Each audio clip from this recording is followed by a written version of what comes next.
Hi, I'm Sarah from The Upcoming. A real pleasure to be with you here at the 2025 Berlinale. Maybe you could begin by introducing yourselves and your film, Two Times João Liberada. What can people expect going into this movie? Well, I'm Paula, I'm the director of the film.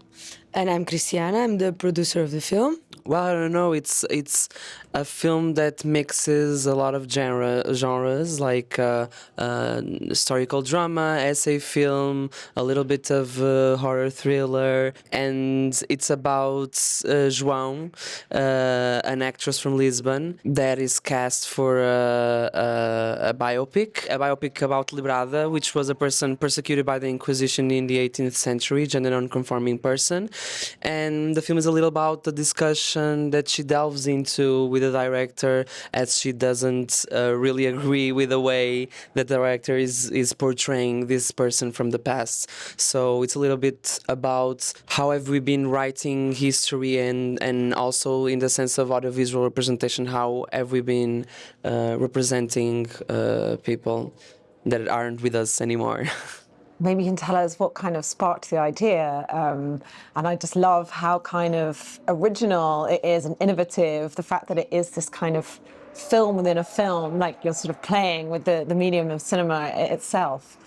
So what was the starting point? Was it trying to represent this historical figure from the past, or was it this concept of a film within a film? It was really personal at the beginning, in the sense that as a trans person, I was trying to find at a point a connection with a way of finding legacy for LGBT people, in this case trans people.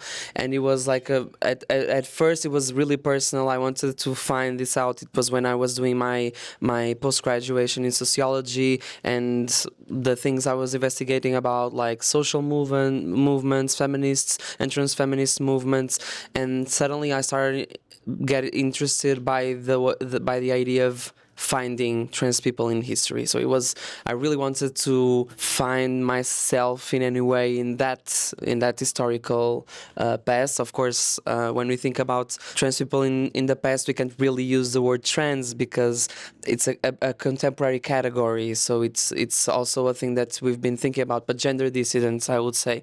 So it was from a personal perspective, but then we wanted to do this kind of biopic at some point, or like represent one of these persons that I would find on Inquisition trials.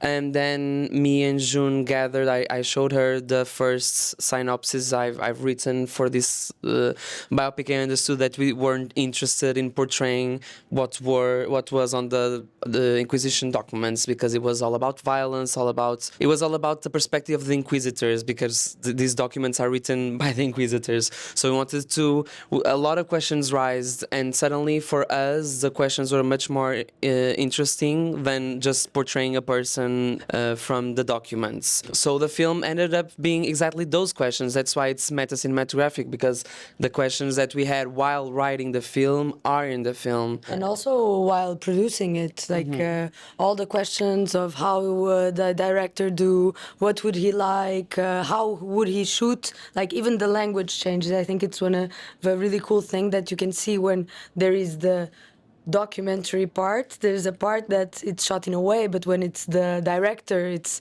really in another way. Like the languages changes, the music, you see the sepia tone, so a lot of things change language-wise, like film language-wise. And yes, and this João Liberada was a constructed by all these things. It's a fictional, it doesn't exist, and it was created with by all this investigation that Paula did before. So it's not real, it doesn't exist, and it will not hunt us, we think. Sometimes we think it will, and she comes sometimes, but it's a good thing. She's a good ghost, we think. And maybe you can talk about this incredible collaboration with June and creating this character, rather than it being sort of you're the director and that's your actor. It's like actually kind of more osmosis. So what was it like working with her? It was great. We were already friends, so that's why I also showed her the first synopsis, not in the sense of I do want to do this character. It wasn't in that sense. It was because she was my friend, and we had a lot of things in common, including our identities. So we were like, okay, I'm gonna show you this, and that was kind of the question she raised was like the beginning of that collaboration, and suddenly it made all sense for her to be the actress. And while writing, it was also about what we were comfortable about doing and not doing. So it was constructing the film was also about constructing that character and what would go portray after. So it was really kind of familiar, like process of writing wasn't really like a really we would gather even in Zoom calls. I was in San Sebastian at the moment, and we would write bit by bit. In the beginning we were writing only the historical parts, and then there was this new process that we added to the project on writing it, which was writing by interview.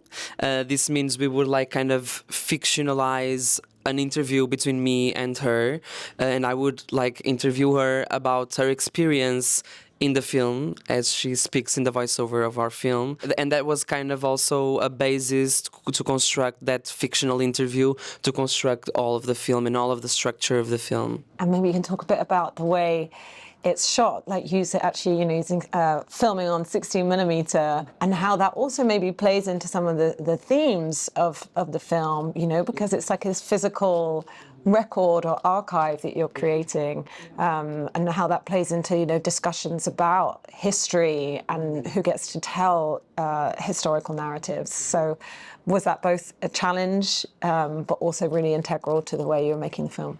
In fact, we wanted to shoot on film exactly because of that archival aspect of film, because we knew that each frame would be like a physical thing that we could see, like something that could be in large archives, like in cinematheques and everything. That those things would be like physical archives. So because we don't know what's going to happen to the digital. Actually, digital is much more, how do you say, volatile that we think actually.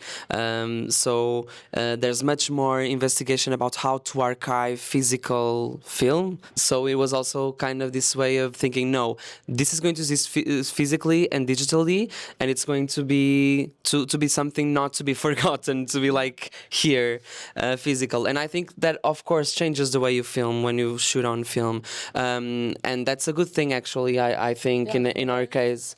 For us, it was amazing, and we could only do it because we had a lot of support from Elias Carretas in Escola, and we had the support of Cinelab Romania and Kodak.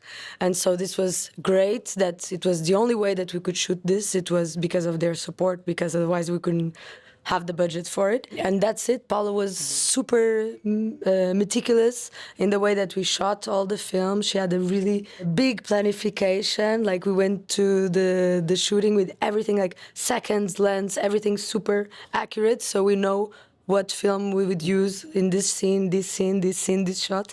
So it was very thought in that way. And in terms of photography, we wanted it to be simple, actually. We wanted it to be a simple shooting in terms of technical things, because we wanted to think more about what was in front of the camera more than like the perfect little light, or that's important of course, and we of course worked on that. But for example, we mostly shot with natural light. We almost have no artificial light in the film, only the nights in the house, and the spirit. And the spirit. Yeah, but all of the rest was kind of it was constructed. The film was constructed in a way that it would be simple to produce.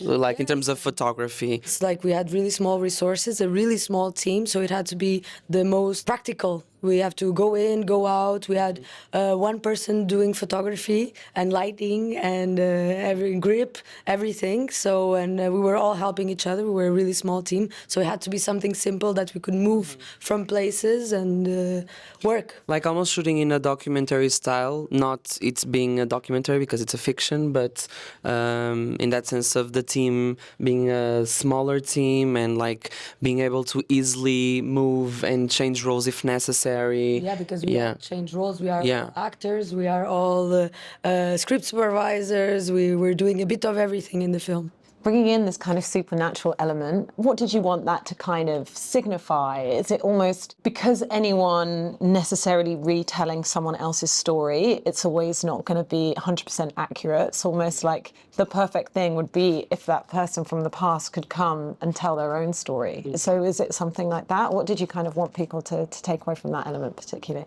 Yeah, I think the film is exactly about the impossibility of doing the perfect and fair representation of someone from the past.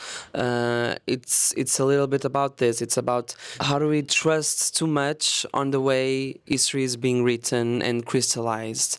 So the film tries to engage in this question, which is history is really much more difficult to grasp than it actually seems, because history is not documents written by institutions. It is life itself that is happening daily. It is everything, but we don't have all of those things registered. So it's difficult to grasp this idea of history. So we wanted to play with that, and that's why at some point we were like, the best would be for this person from the past to have an opinion, and the only way for that to happen would be the ghosts that would talk to the crew and to the main character June. So that was a device in some point that made sense, and of course at the same it's fiction, so it's obviously we wouldn't have the ability to put a ghost talking to us. At the same time, it is also a projection of the main character of June and what she's afraid of doing, what she's afraid of misrepresent about Liberada.